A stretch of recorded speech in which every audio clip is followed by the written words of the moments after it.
wiganjininde nimananye n'ububasha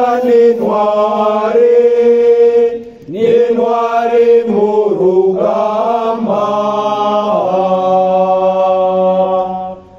abana b'Abahebreyi batwaye ibisandasanda basanganira umukama bashirijwe hejuru bati habe muntu mw'ijuru.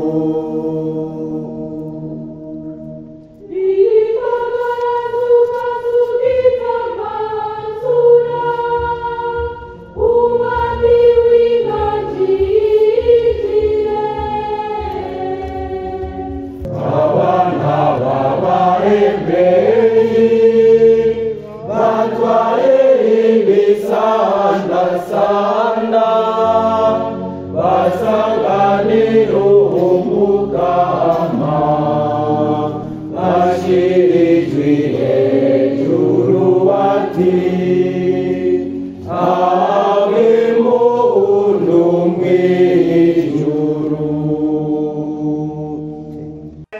N'ufise isaho nayijane nayo utagira inkota ashora umutabana wiwe agikure. Nakare ndabibabwiye ndategerezwa kurangura ivyanditse ngo yaraharowe mu bagarariji, kukaba nkako ivyavuzwe ko bigiye kuranguka. Baramubwira bati mukama ngizi inkota zibiri hano. Arabishura ati birabaye. Asohotse agenda ku gasozi k'imizeti nk'uko yahora abigira, abigishwa biwe nabo baramukurikira. Ashitse ny'ahantu ababwira ati nimusenge kugira ngo ntimugwe mu nyosha mbi. Araheza yigira kure yaho nk'aho umuntu yongera ibuye, arapfukama asenga avuga ati dawe niwaba ubishaka nyigizayo ico gikombe, ariko ntibibe nk'uko jewe nshaka, ahubwo bibe nk'uko wewe ushaka. Umumarayika aramubonekera avuye mw'ijuru aramuremesha, atanguye kugoyagoya arushirizaho gusenga, aja gutegurira icura kimeze nk'amaba y'amaraso adonyanga hasi. Ahejeje gusenga aja n'abigishwa bari asanga basinziriye kubera impundu. Araheza ababwira ati Ni kuki musinziriye? Nimwikangure musenge kugira ngo ntimugwe mu nyosha mbi. akiri karavuga haza igitero, kandi witwa Yuda umwe muri ba babiri niwe yari abamuhoye. Araheza yegera Yesu ngo amusome. Yesu rero amubwira ati Aho ga Yuda uratanze umwana w'umuntu mu kumusoma. abari kumwe nabo babibonye kugira bibe baramubaza bati mukama turakubita inkota. Umwe muri bo acakubita umusuku umuhereza mwuka mukuru amuca ugutwi k'ukuryo. Yesu yamara aramubwira ati Gezaho. akora ugutwi kwiwe aramukiza. Yesu araheza abwira abari bamuziye bato n'abahereza mwuka bakuru, abakuru n'abarinzi b'ingoro y'Imana hamwe n'abakurambere ati Moje kumfata mwitwaje inkota n'amayiri nk'uko noba nd'umugumutsi. Iminsi yose nama ndi kumwe namwe mu ngoro y'Imana ntimwamuzako iminwe, ariko iyi ni isaha yanyu kandi umukorane uriganje. bamaze kumufata baramujana bamwinjiza mu nzu y'umuhereza mwuka mukuru. Petero nawe aramukurikira agendera kure. Baraheza bacana umuriro hagati mu rugo bicara hamwe, Petero nawe yicara muri bo. Ijoro ry'ibonye yicaye iruhande y'umuriro iramwitegereza igwita. N'uwo yari kumwe nawe Petero nawe arahakana avuga ati sindamuzi wa mugore we. Haciye akanya ubundi amubonye avuga ati nawe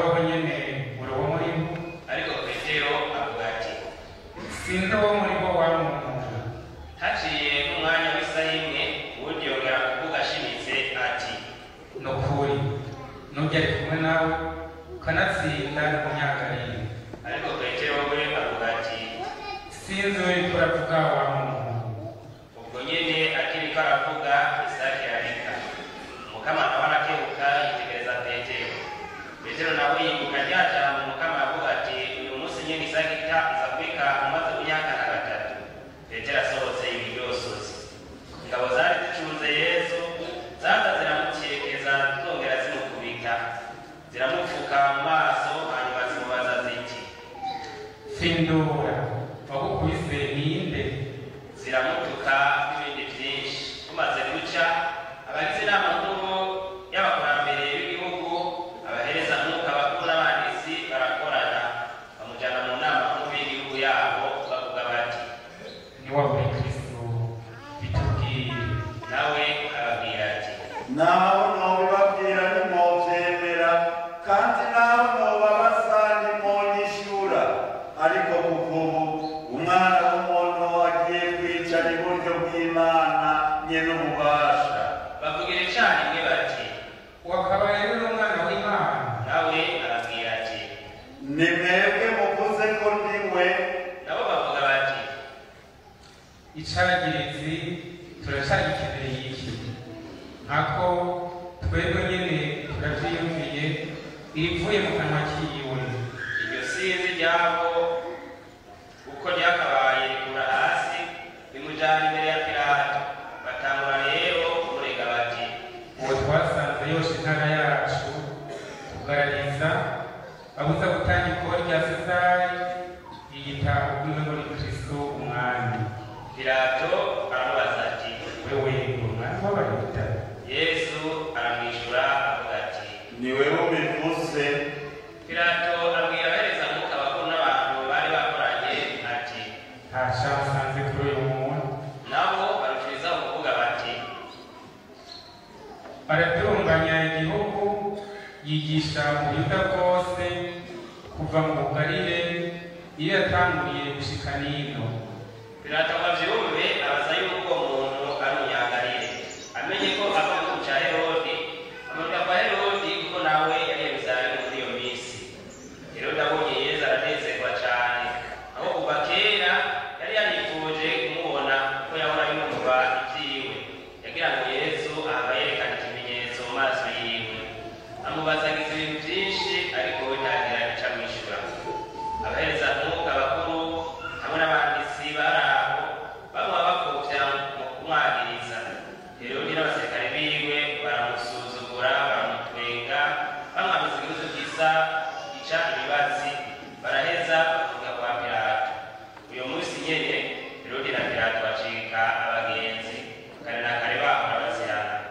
Pilato ahamagara abahereza mwuka bakuru, abatware bo mw'ishengero, ababwira ati mwanzaniye uyo muntu ngo agararisha igihugu, none nanje namubarije imbere yanyu sanga nta caha cagira uyu muntu mu vyo mwamureze.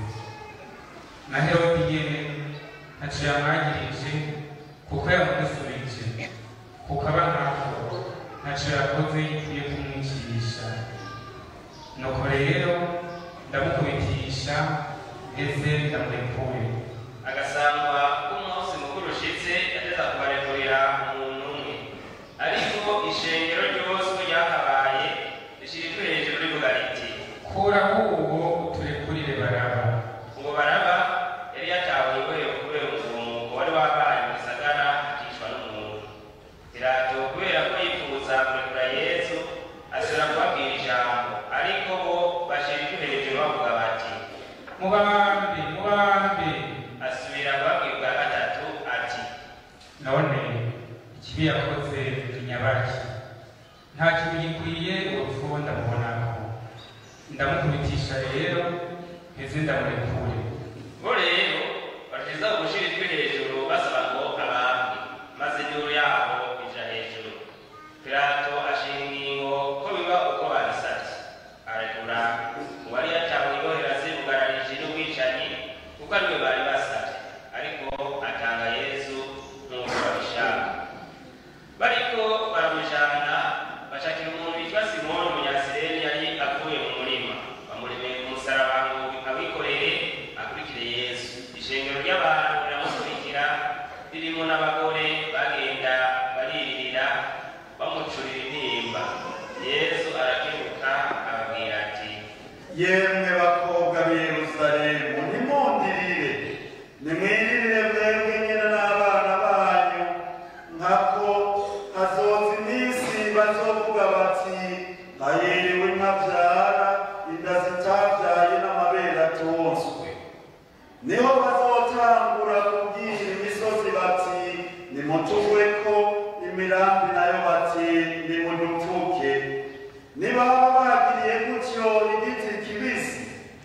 n'igicumye cyo bizogenda gute? bamujyana hamwe n'abandi babisha babiri ngo babicire hamwe nawe. bamaze gushiramirwa ikibanza cy'agahanga bamubambaho hamwe na ba babisha, umwe iburyo uwundi ibubafu. Yesu nawe aravuga ati, dawe barekurire kuko batazi icyo bakora. mu kugabangana ibyambarwa byiwe nabo batera umuvinyu, igihugu cyaraho kirorera. abatware nabo baramugwengera mu njigo bavuga bati, yakijije abandi nishyizeho nyene niyo abari Kristo w'Imana watowe nayo. abasirikare nabo nyene baramutwenga baregera ngo bamurisiki bavuga bati, ngo aba umwami w'Abayuda niwikize wowe nyene. hejuru yiwe kandi hari urwandiko rwanditswe ngo ubu ni umwami w'Abayuda. umwe muri babisha bari babarwaniwe aramutuka ati, Mbega muri Kristo niwikize wowe nyene udukize natwe. ariko ubundi aramwishyura amugangamira ati, Umenya kubaha Imana, wowe ufuye rumwe nawe, twebwe tuzize ikirokuri, tuzize icyo twakoze, ariko wowe nta kibi namba yakoze. araheza abwira Yesu ati, Yesu, uranyibuka aho uzozira mu bwami bwawe. Yesu aramwishyura ati, nukuri ndabikubwiye uyu munsi uraba uri kumwe nanjye mu iparadiso. hari rero ku isaha ya gatandatu maze izuba rirazimangana, umukorane kugira ngo igihugu cyose gusika ku isaha y'icenda. umukingo w'impuzu wari mu isengero utemukiye hagati. Yesu ashirika hejuru ati, dawe mu minwe yawe niho nshize umutima wanje. avuze atyo aracikana.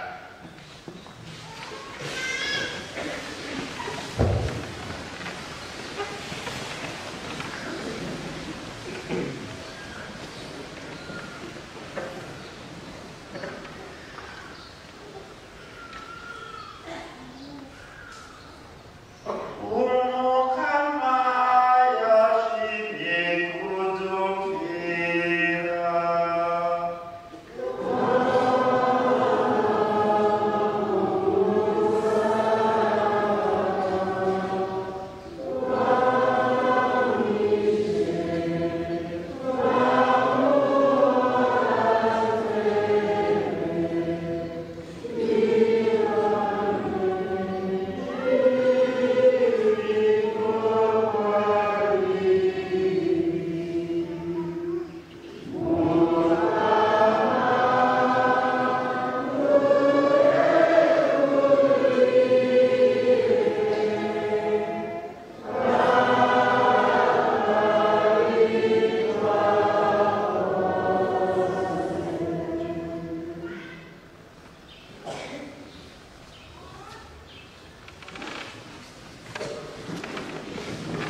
ikigongwe kuko ntibazi icyo bakora.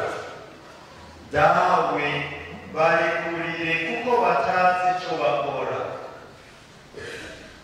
Bavukanye mu ntango ya kino gisabisho navuze ko uno munsi dutanguye yatwinyeranga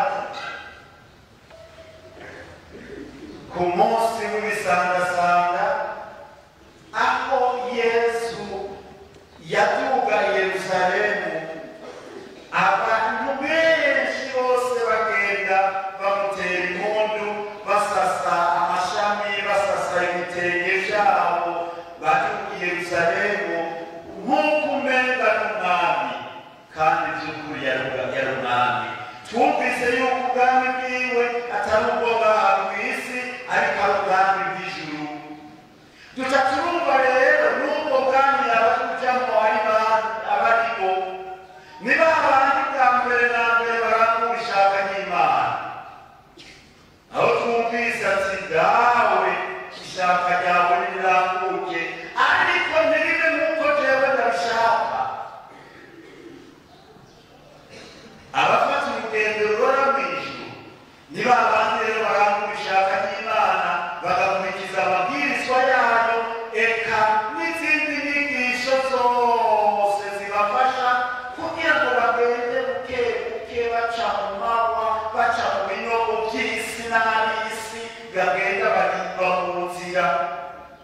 Abo nabo bakaba bagereranywa na ba bandi abo bakurikira Yesu, bagenda baravuga ngo hosana hosana hosana, mwana wa Dawudi, mwana wa Dawudi, ganza saba ganza saba.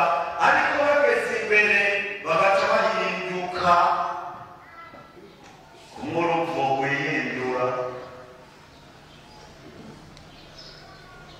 bagaca bahindukira nk'uko bakagira ngo nabambwe nabambwe nabambwe.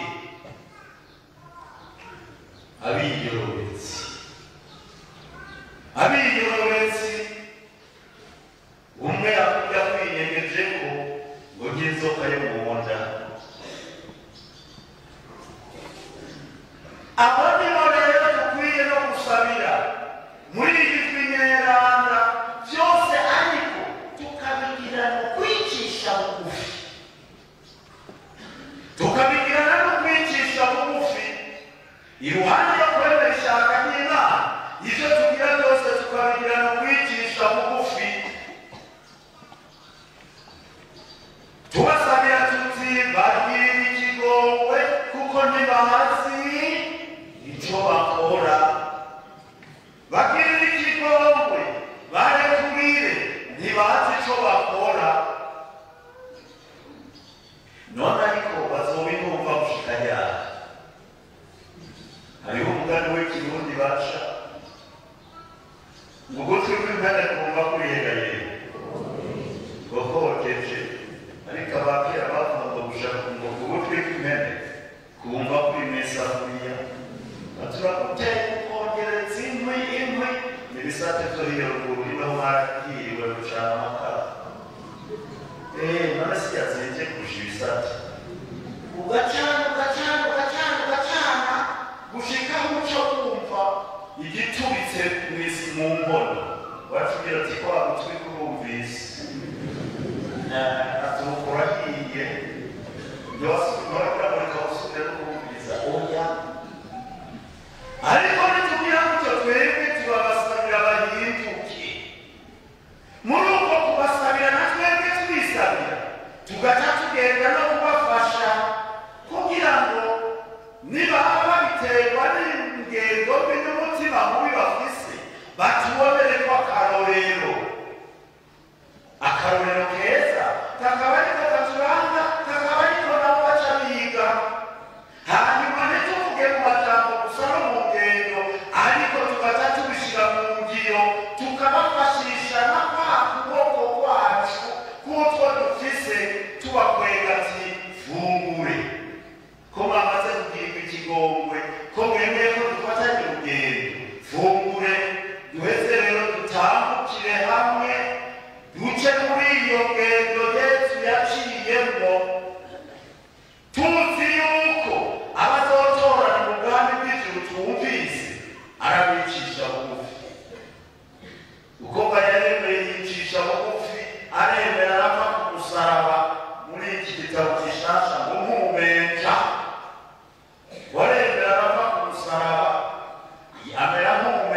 umugisha, ariko uko kubabara yemeye kumwicisha bugufi no kurangura iryo jambo rya Mana se nibyo byamudugije hejuru y'ibiremwa byose, bituma aronka n'ikibanza mu ijuru aho yicaye iburyo bwa se.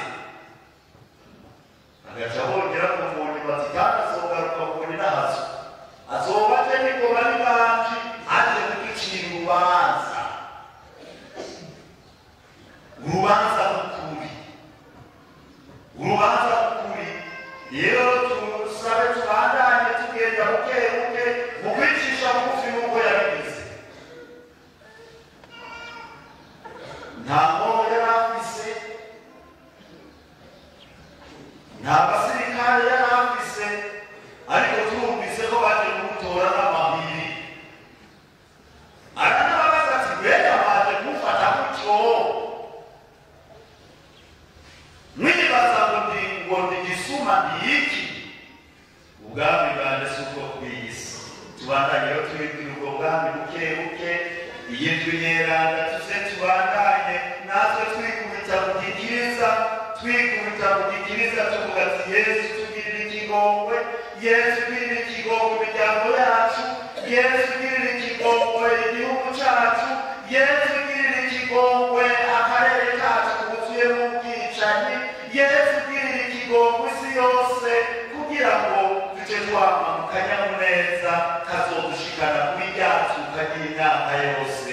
Bikira Mariya mugaragazi w'amahoro, tuve hasi tugaragaze ukwemera kwacu. Nemera Imana imwe rubebe,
dusabe bene wacu dushyiramo twese dutakambira umukama atabaza abantu bose amahoro ku isi kandi azoturonsa ubuhirwe bw'ijuru.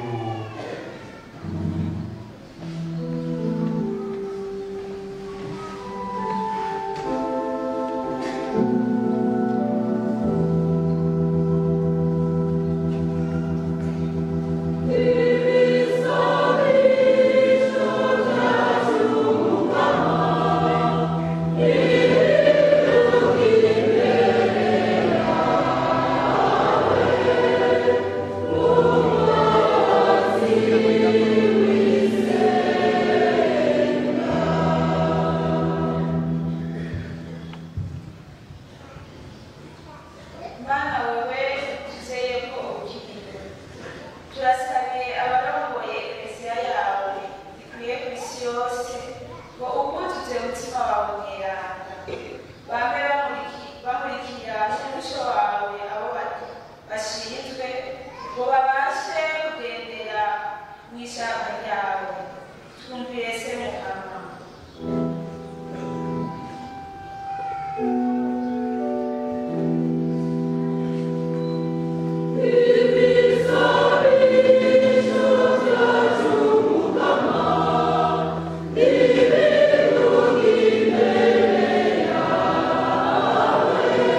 Woshimagizwa kandi ukarinahazwa maze ishimagizwa n'inahazwa vya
bakamushemeza badahengeshanya bati mutagatifu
bamaze gufungura agira kwa kundi Vatikanisi yongera gukenguruka ayihereza abigishwa biwe avuga ati akire munywe mwese iyi ni ikarisi y'amaraso yanje amaraso y'isezerano rishasha kandi rizokwamaho aza guseswa ku bwanyu no ku bwa benshi abagize ibicumuro ibyo murabigire mu nyibuka.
maze tugirire ngo bakurikire igicumuro twange mu itekane ritagirimo amazi ubu tugirire ubuhirwe bw'ijuru nihindukira ry'umucunguzi wacu Yesu Kristo.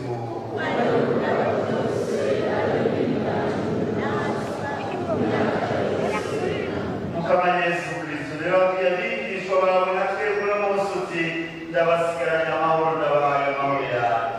Nurabe ibicumuro byacu bidukura kuri wewe tukagucira urubanza mbere tukakwihakana. Tugirire imbabazi Yesu udukurireho ubwo bwishime ariko twame duca bugufi nk'uko wabitweretse.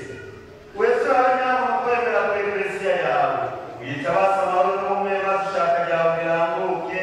Wewe rero ubuzima n'ingoma mu myaka yose.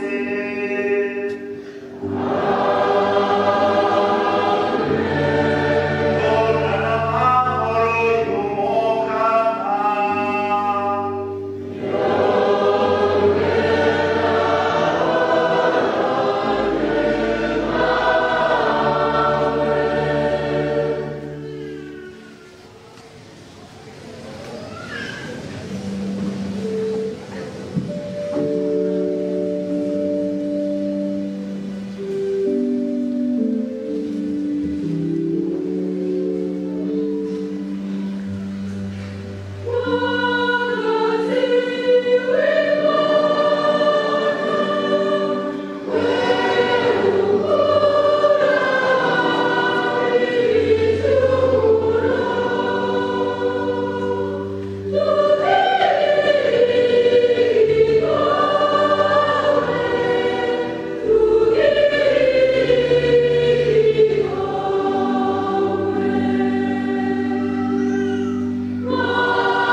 tugire mweranda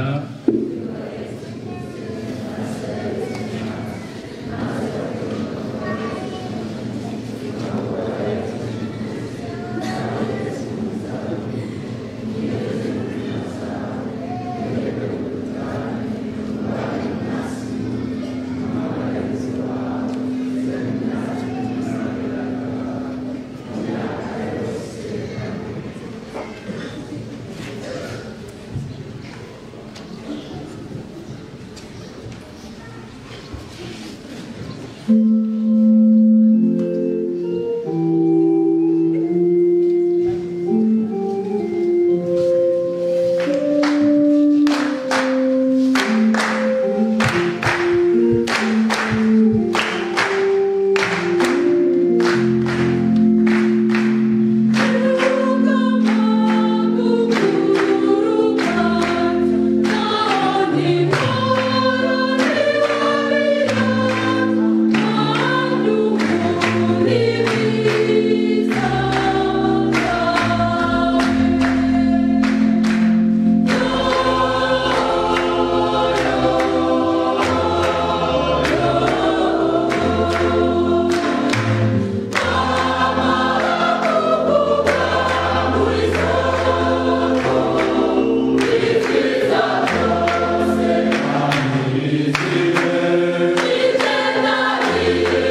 twahagijwe n'ingabirano nyeranda turakusanze mukama twicishije bugufi nk'uko waduhaye urupfu rw'umwana wawe umwizero w'ibyiza twemeye uba ariko kubw'izuka ryiwe uduha gushikira ibyo twizigiye tubigusabishije Yesu Kristo umukama wacu.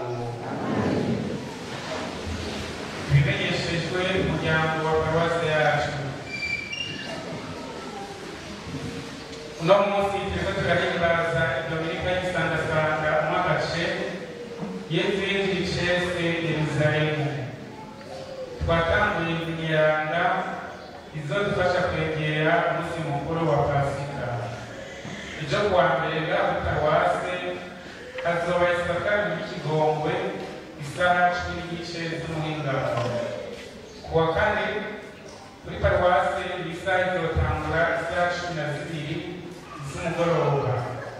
Kuwa gatanu ngaho kuri paruwase inzira y'umusaraba izotangura isaha 11. Nyuma y'inzira y'umusaraba hazoca hakurikira ibirori byo kwinahaza umusaraba ngaha mu isengero. Kandi kuri uwo munsi wa gatanu mweranda tuzotanga amashikanwa yose yo kuri uwo munsi azoja gufasha igihugu ca Israeli. Kwa gatandatu ngaho kuri paruwase tuzohimbaza ibirori vy'ijoro rya Pasika hamwe n'ibatisimu y'abakatekumeni isaha 12 zo ku mugoroba. Abakatekumeni hamwe n'abahagarikizi babo basabwe gushika mu kigo ca paruwase isaha 10:30. Abo ku mashure bazobatirizwa ku mashure yabo. Menya neza kuwa kane, kuwa gatanu, kuwa gatandatu mweranda ngaha kuri paruwase hazoba igisabisho c'amashemezo isaha 12:30 zo mu gatondo mu gasengero k'amahoro n'ikigongwe. Mu giteramo ca Pasika nta n'umwe azoba arikuriwe gufotora canke mu kamera kiretse kamera ya paruwase. Kuwa gatatu isaha 4 zo mu gitondo hazoba ibisaha yo guhezagera amavuta kuri katedrali. Umwungere wa diyoseze muri ya Bujumbura azoba ari kumwe n'abasaserdoti biwe bose. Ku munsi wa gatatu ngaha kuri paruwase hazoba ibikino vyerekeye ukubabara kwa Yesu vyateguwe n'ibikanga y'Imana isaha 8:30 imbere y'isengero. Abakristu mwese murahawe ikaze. Ku munsi wa gatatu nyene hazoba inama y'abari mu nama mu makomite y'imibano mito mito bose isaha 9 mu kigo ca paruwasi. Muri indwi hazotangwa imfashanyo y'ibifungurwa ku mfuvyi zifashwa na paruwasi bwa Mirenge ku rutonde rukurikira: kuwa kabiri imiryango ya mbere n'iya kabiri Gatunguru, Peza, Gikizi, Heha, Gituro, Taba na Sokati. Kuwa gatatu buhayira inshingano bazoza kuri paruwase na Muberure bazobasangayo. Kuwa kane Rushuri bazobasangayo. Kuwa gatanu Nyambuye, Unerekwa na Muyaga. Kuva ku munsi wa kane mweranda ibiro vya paruwase bizoba vyugaye bikazosubira kugurura ku munsi wa kabiri igenekerezo rya 22 ukwezi.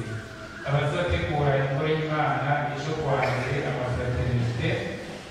Kuwa kane mweranda abajejwe umutekano mu isengero isaha 3:4. Ku munsi wa gatanu mweranda Pahari Sevenwa. Ku munsi wa gatandatu mweranda abafonctionnaire n'abikorera twabo. Dukomeze Eklezia muryango